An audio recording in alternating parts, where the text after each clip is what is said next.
I always thought I was a good judge of character, until I met Daniel.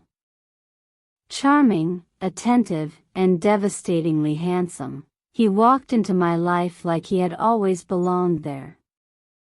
We met at a bookstore, cliché, I know, but it felt like fate. He handed me a copy of The Alchemist and said, "This book changed my life. Maybe it'll change yours too." I should have known from the start that nothing about him was real. He wasn't just charming, he was perfect. From the way he held the door open for strangers to how he always remembered the tiniest details of my stories, Daniel felt like a dream I never dared to imagine. We talked for hours about travel, dreams, and heartbreaks.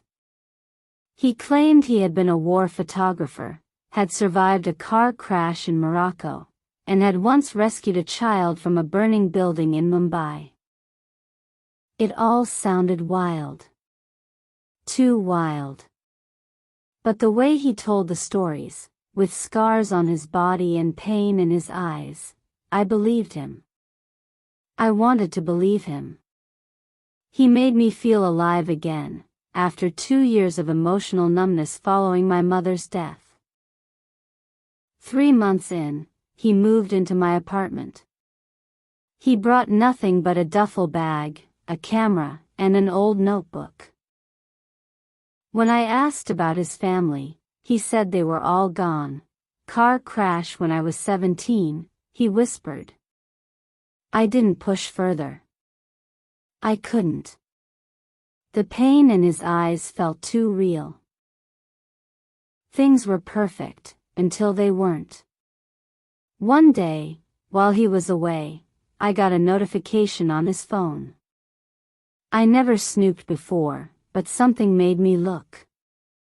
It was a message from someone named Ellie. "Can't wait to see you tomorrow. Love you." My stomach dropped. I felt like I'd been punched. I opened the thread, weeks of messages. Romantic, intimate, familiar. She wasn't just someone. She was in love with him. And he, with her. I confronted him, tears shaking my voice. He didn't deny it. He just looked at me, dead-eyed, and said, "It's not what you think." He claimed Ellie was just a friend going through a breakup. The messages? She reads too much into things. But I wasn't blind anymore. The spell had broken. I started digging. If Daniel could lie about love, what else had he lied about? I called the magazine he said he worked for as a photographer. They'd never heard of him. I searched the names of the war zones he'd supposedly covered. No record, no credits, nothing. I even emailed the Photojournalist Association he said gave him an award. They told me he didn't exist in their system. The scars? I found similar images online, stock images of scar patterns, exact replicas. He'd recreated them. Glued them on with prosthetic glue. Like some sick performance art. My world shattered. I wasn't dating a complicated man with a painful past. I was dating a professional liar. A man who constructed an entire identity with the precision of a playwright and the emotion of an actor. I kicked him out. He didn't argue.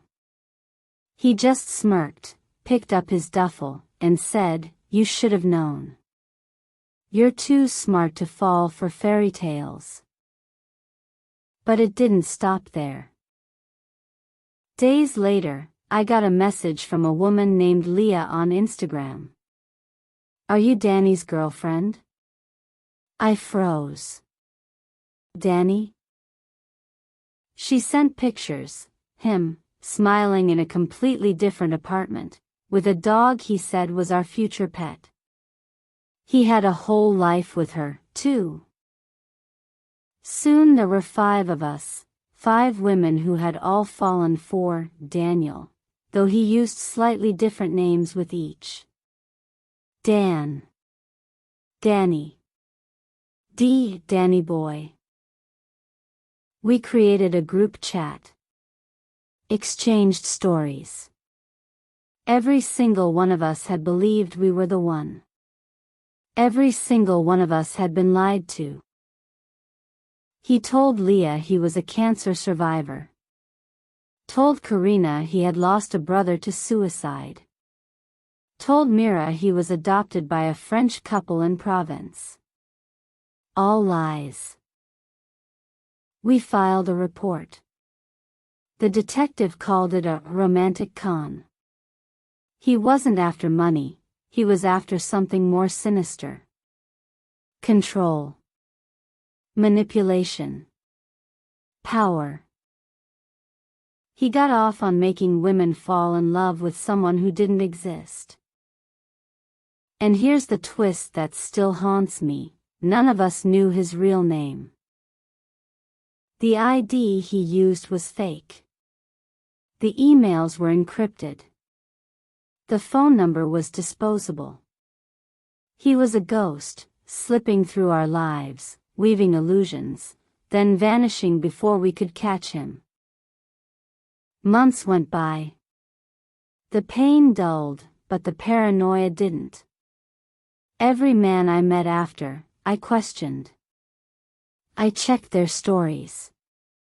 Cross-referenced their claims. Love wasn't magical anymore, it was clinical, suspicious. Then, one night, I was at a coffee shop when I saw him. Not Daniel. A man crying in the corner. A woman standing over him, screaming, "You lied to me." Her hands trembling. It wasn't Daniel, but I recognized the same pattern. The same type of man. It hit me then, it's not about Daniel.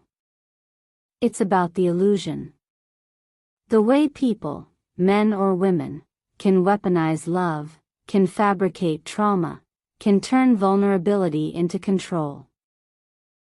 I started writing about it. Blogging. Sharing. Telling our story, not for sympathy, but for awareness. The posts went viral. Hundreds of women messaged. They had similar stories. Different faces, same lies. Eventually, the group chat became a community. A healing place. A sisterhood of survivors. We laughed about it now. The time we dated a phantom, we called it. But deep down, something in me had shifted forever. One night, I got an email. No name, no subject. Just a message. I never lied about loving you. I stared at it. My hands didn't shake this time. I deleted it. Because it didn't matter. Whether he loved me or not, he lied about everything else. The truth isn't what someone says. It's what they do. And his actions had screamed louder than words ever could. I may never know his real name. But I know mine. I am not broken. I am not foolish. I am not ashamed. I am free.